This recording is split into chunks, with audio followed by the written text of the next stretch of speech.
নমস্কার বন্ধুরা, আপনাদের সকলকে স্বাগত জানাচ্ছি আমাদের এই ইউটিউব চ্যানেলে। বন্ধুরা, আজকে বেশ কয়েকটা হেডলাইন্স ইন্ডিয়ান এক্সপ্রেসের খবরের কাগজে দেখলাম। ইন্ডিয়ান এক্সপ্রেসের খবরের কাগজে বেশ কয়েকটা হেডলাইন্সের মধ্যে কয়েকটা আমি তুলে ধরছি, যেগুলো এই সরকারকে, এই রাজ্য সরকারকে, এই তৃণমূল শাসিত যে একটা সাংঘাতিক ডিক্টেটরশিপ চলছে আমাদের এই রাজ্যে, সেইটাকে আমি তুলে ধরার চেষ্টা করছি। প্রথম হেডলাইন্স হচ্ছে যে আরজিকর কেসে জুনিয়র ডাক্তারদের যে ফ্রন্টটা স্বাস্থ্য ভবনে চেষ্টা করছিল যে কি করে জাস্টিসটাকে আদায় করতে হয় সরকারের কাছ থেকে, সেই জায়গাতে দাঁড়িয়ে তারা বহুদিন ধরে স্বাস্থ্য ভবনের সামনে ধর্নায় বসেছিল। তার এই ধর্না দেওয়ার উদ্দেশ্য হচ্ছে যে সরকার তাদের সঙ্গে এসে কথা বলবে। সরকার 38 দিন পরে কথা বলল, দুবার তিনবার করে তাদের আলোচনার জায়গাটা থেকে তৈরি হয়েও সেটা আলটিমেটলি হয়ে উঠছিল না, কিন্তু ফাইনালি হলো। এবং সেখানে সরকারের তরফ থেকে জানা গেল যে 99% তাদের ডিমান্ড আমরা মেনে নিয়েছি। আমরা দুটো ইম্পর্টেন্ট উচ্চপদস্থ ডাইরেক্টর, যারা মেডিকেল এডুকেশন এবং মেডিকেল সার্ভিস, তাদেরকে সরিয়ে দেওয়া হয়েছে। ডিসি নর্থ, তাকে সরিয়ে দেওয়া হয়েছে।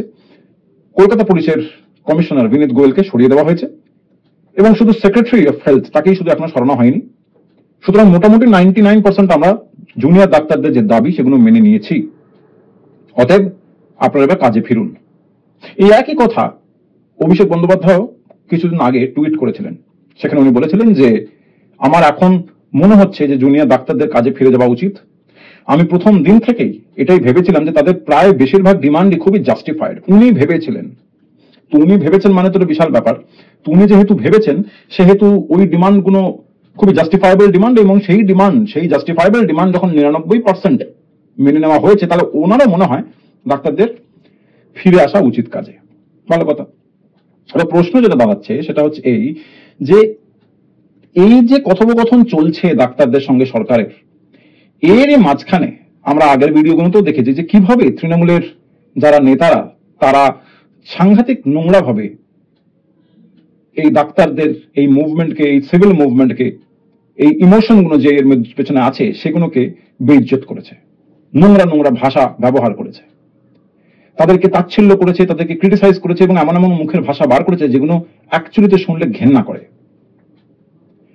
কালকে আমি টিভিতে দেখলাম যে আরেকটি তৃণমূলের নেতা, সে বলছে রাত্রিবেলা 12টার সময় তারা নাকি রাত দখল করবে, ডাক্তাররা রাত্রিবেলা 12টার সময় রাত দখল করবে। একটি মেয়েকে দেখা গেছে দুটি ছেলের সঙ্গে রাত্রিবেলা 12টার সময় বিয়ার খাচ্ছিল। কালকে যদি এই মেয়েটার কিছু হয়ে যায় তাহলে কে দায়িত্ব নেবে? আর এই যে নোংরা সাইকিটা ওরা এখনো চালিয়ে যাচ্ছে এবং সরকারি তরফ থেকে চালানো হচ্ছে।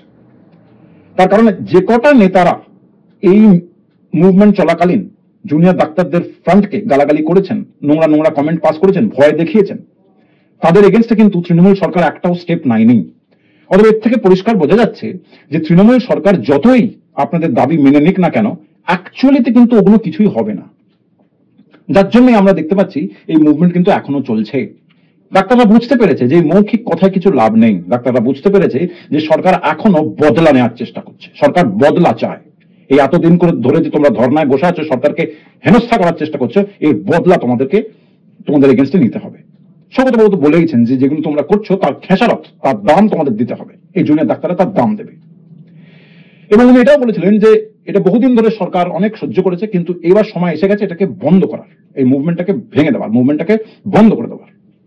তো এই ধরনের ওপেন থ্রেটস অনেকদিন ধরেই আসছিল, তার সঙ্গে নোংরা কথাও চলছিল। গতকালকে সেক্রেটারিকে সরানোর জন্য জুনিয়র ডাক্তাররা আবার একটা মিটিং এর জন্য ডিমান্ড করেছিল। প্রিন্সিপাল সেক্রেটারিকে, চিফ সেক্রেটারিকে চিঠি পাঠিয়েছিল।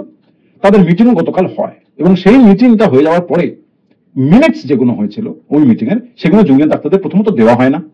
আর তারপর জানা যায় ওই মিনিটসে ওই দাবিগুলোর কথা লেখাই নেই যে দাবিগুলো জুনিয়র ডাক্তাররা করছিল।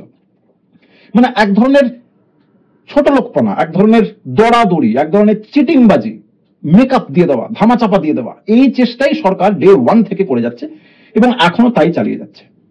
এগুলোর থেকে রাগ করে, এগুলোর থেকে ফ্রাস্ট্রেটেড হয়ে যখন জুনিয়র ডাক্তাররা আবার স্বাস্থ্য ভবনে ফিরে এসে বলে আমাদের আন্দোলন চলবে, কিন্তু সেটা শুনে স্বাভাবিকভাবে সরকারের তো ভালো লাগার কারণ নেই। সরকার চেষ্টা করছে কি করে ওটাকে ভেঙে দেওয়া যায়, কি এই মুভমেন্টটাকে নষ্ট করে দেওয়া যায়। সরকার কি চেষ্টা করার পরে কি করলো, একটা এক্সটার্নাল প্রেশার দেওয়া শুরু করলো। কাদের না, যে ব্যবসায়ীরা যে যে ডেকোরেটররা, যারা ওই স্বাস্থ্য ভবনে ওই ত্রিপল গুলো টাঙাতে সাহায্য করেছিল, যারা ওই স্বাস্থ্য ভবনের লাইটের ব্যবস্থা করেছিল, যারা ওই স্বাস্থ্য ভবনে ওই স্ট্যান্ডিং পেডেস্টাল ফ্যান গুলো দিয়েছিল, যেগুলোর উপরে দাঁড়িয়ে এই ডাক্তাররা এতদিন ধরে তাদের মুভমেন্ট চালিয়ে যাচ্ছেন রাস্তায় বসে, আজকে দেখা যাচ্ছে ওই ত্রিপল গুলো টেনে সরিয়ে নেওয়া হচ্ছে, ওই ফ্যান গুলোকে টানতে টানতে নিয়ে যাচ্ছে। যখন বলছে তখন ওরা বলছে আমাদের তো অন্য জায়গা তো দিতে হয়, আমরা ভাবিনি এটা এতদিন ধরে চলবে, আমাদের তো ব্যবসা আছে, আমাদের তো অন্য জায়গা দিতে হয়। ওদের কথাবার্তা, ওদের হাবভাব থেকে বোঝা যাচ্ছে যে ওই এক্সটার্নাল ফোর্সটা ওই ডেকোরেটরদের উপর পড়েছে। এবং এইটুকুনি অঙ্ক মেলাতে কারোর কোনো অসুবিধা হওয়ার কথা নয় যে এই মুভমেন্টটাকে ভেস্তে দেওয়ার সব থেকে বেশি ইন্টারেস্ট কার হতে পারে, আর কারা এই এক্সটার্নাল প্রেশারটা দিতে পারে। তো একদিক থেকে সরকার স্বতঃস্ফূর্তভাবে ডাক্তারদের সঙ্গে কথা বলার একটা নাটক করছে, অন্যদিক থেকে এই সো কল্ড আমলাদেরকে সরিয়ে দিয়ে, ট্রান্সফার করিয়ে দিয়ে এদিক থেকে ওদিক, ওদিক থেকে এদিক করে খেলা করছে। আর তৃতীয় দিক হচ্ছে যে একটা লাইন দিয়ে নেতারা, তৃণমূলের নেতারা এই ডাক্তারদের গালাগালি করছে। এইটা হচ্ছে সার্বিকভাবে আমরা এতগুলো দিন পরে, প্রায় 40 দিন কেটে গেল, আমরা এইটা পেলাম। আমরা কাজে ফিরছি না কেন? আমরা কাজে বারংবার ধরে একটাই কথা বলা হচ্ছে যে এরা কাজে ফিরছে না কেন। এদের অনেকগুলো দাবির মধ্যে একটা দাবি তো এটাও ছিল প্রাইমারিলি, যে ডাক্তারগুলো এই হসপিটালে গিয়ে কাজ করতে যাবে, সেই হসপিটালে আমরা সিকিউরিটিটা কোথা থেকে পাবো? কি গ্যারেন্টিটা আছে যে আর একটা এরকম অভয়ার কাণ্ড ঘটবে না? এই 40 দিন কেটে গেল, এর মধ্যে কতগুলো সিসিটিভি ক্যামেরা সরকার আরজি করে লাগাতে পেরেছে? এতই কম সেই সংখ্যাটা, সেটা নিয়ে সুপ্রিম কোর্ট সরকারকে গালাগালি করেছে বা হেনস্থা করেছে। আর শুধু সেখানে ব্যাপারটা শেষ হচ্ছে না, সুপ্রিম কোর্ট এটাও বুঝতে পেরেছে যে যে সো কল্ড যে একটা সাংঘাতিক থ্রেট কালচার কাজ করছে, সেই কালচারটা কিন্তু শেষ এখনো হয়নি। এই আমলাদের সরিয়ে দিলে কিন্তু থ্রেট কালচার শেষ হয়ে যায় না। থ্রেট কালচারটা কিন্তু এস্টাবলিশ করতে হয়, যে কোনো কালচারকে এস্টাবলিশ করতে হয়। আজকে এই বাংলার স্বাস্থ্য কেন্দ্রে বা স্বাস্থ্য সেক্টরে এই থ্রেট কালচারটাকে এস্টাবলিশ করেছে কে? এই তৃণমূল সরকার। একটু মনে করিয়ে দিই, যখন এই সরকার প্রথম প্রথম এসেছিল তখন তারা কি করেছিল? তারপর আমরা দেখেছিলাম যে মাননীয় মুখ্যমন্ত্রী একটি হসপিটালে, সরকারি হসপিটাল, আমি নাম নিচ্ছি না, আপনারা সার্চ করলেই দেখতে পাবেন, এই ডাক্তারদের একটা এই সরকারি হসপিটালে আমাদের মাননীয় মুখ্যমন্ত্রী একটা ডাক্তারের সঙ্গে দেখা করতে যান। সেখানে ডাক্তারবাবু অপারেশন করছিলেন, তাকে ডাকা হয়, তিনি বলেন আমি একটা খুব ক্রিটিক্যাল অপারেশনের মধ্যে আছি, আমি কিছুক্ষণ পরে যাচ্ছি। এই যে কিছুক্ষণ অপেক্ষা করতে হলো, এটা সহ্য হলো না। তারপরে যখন তিনি তাড়াহুড়ো করে অপারেশনটা শেষ করে মুখ্যমন্ত্রীর সঙ্গে দেখা করতে এলেন, মুখ্যমন্ত্রী বলল যে আপনি কালকে আমার সঙ্গে দেখা করবেন। ডাক্তারবাবু বললেন আমার কালকে 3টে খুবই গুরুত্বপূর্ণ অপারেশন আছে, না করতে পারলে লাইফ অ্যান্ড ডেথের রিস্ক আছে, আমি ওই 3টে অপারেশন শেষ করেই আপনার কাছে ডাইরেক্টলি যাব। মুখ্যমন্ত্রীর এমন একখানা হাবভাব ছিল যে আমি ডাকছি, তুমি অপারেশনের হিসেব দিচ্ছ। পরের দিনকে ওই ডাক্তারকে ট্রান্সফার করে দেওয়া হলো। এটাকে বলে থ্রেট কালচার। আর এই থ্রেট কালচারটাকে কে এস্টাবলিশ করছে? এই সরকার। আর তাকেই ধরে, তারই এই লেগাসিকে মেনটেন করছে এই কয়েকটা ইলিটারেট এবং করাপ্টেড এবং অশিক্ষিত বর্বর এই নেতারা। সুতরাং এই কালচারটাকে এস্টাবলিশ যে করেছে, যে আজকে আমাদের মুখ্যমন্ত্রী, যে আজকে আমাদের হেলথ মিনিস্টার, তার কাছে আমরা যাচ্ছি আজকে রিকোয়েস্ট করতে যে আপনি দয়া করে হেলথ সেক্টরটাকে শুধরে দিন। ও তো কাজই বিগড়ে দেওয়া। আর আজকে এত বড় যখন কাণ্ড ঘটে যাচ্ছে, একটাও তৃণমূলের ফিমেল মহিলা এমপি বা এমএলএদের একটাও কথা বলতে দেখেছেন? একটাও তৃণমূলের এমপিরা, মহিলা এমপিরা কথা বলেছে? এটা তো মা মাটি মানুষ, মাদের সঙ্গে, মেয়েদের সঙ্গে। একটা এমপিকেও দেখেছেন? বরঞ্চ যারা যারা এসেছে কথা বলতে, তারা এগুলো এই ইস্যুটার বিরুদ্ধে কথা বলেছে। কি করে বলেছে? তারা ডিফেন্ড করেছে সরকারকে, তারা ডিফেন্ড করেছে পুলিশের অ্যাকশনকে দিনের পর দিন ধরে। সুতরাং মহিলা এমপিরা কোথায়? আজকে এই প্রশ্ন বাংলার মানুষ করছে এবং 100 বার ঠিক প্রশ্ন করছে।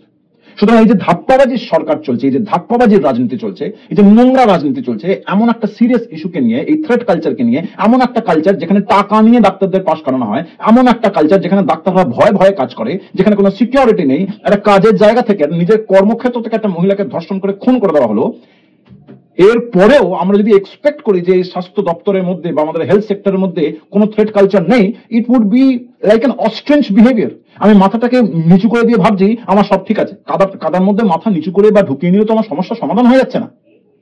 সুতরাং আমার মনে হচ্ছে সরকার এই অস্ট্রিচ থিওরিতে নিজের মাথাটাকে ওই কাদার মধ্যে বা জলের মধ্যে চুবিয়ে রেখে ভাবছে কোনো সমস্যা নেই, কিন্তু সমস্যা আছে। এবং এই সমস্যাটা লোয়ার লেভেল থেকে শুরু হচ্ছে না, সমস্যাটা তখন টপ লেভেলে আছে। আমার মনে হয় আন্দোলন যত এরকম করে এটাকে ভাঙার চেষ্টা করবে, এটাকে কন্টিনিউ করা উচিত। ডাক্তারদের কাছ থেকেও আমরা স্টেটমেন্ট কিছুক্ষণ আগে ইন্ডিয়ান এক্সপ্রেসে পড়লাম যে ওরা ফ্যান নিয়ে চলে যাক, ওরা লাইট নিয়ে চলে যাক, এইগুলোর উপরে কিন্তু মুভমেন্ট টিকে নেই। মুভমেন্ট চলবে এবং ততক্ষণ চলবে যতক্ষণ আমরা কোনো কনফার্মড জিনিস দেখতে পাচ্ছি যে হ্যাঁ প্রকৃত রূপে কাজ হচ্ছে, প্রকৃত রূপে সিকিউরিটি দেওয়া হচ্ছে। বন্ধুরা এই বলে ভিডিওটাকে শেষ করবো। দেখা হচ্ছে না নতুন ভিডিওতে। আপনাদের মতামতটা কিন্তু অবশ্যই ভাবে কমেন্ট সেকশনে জানাবেন। নমস্কার।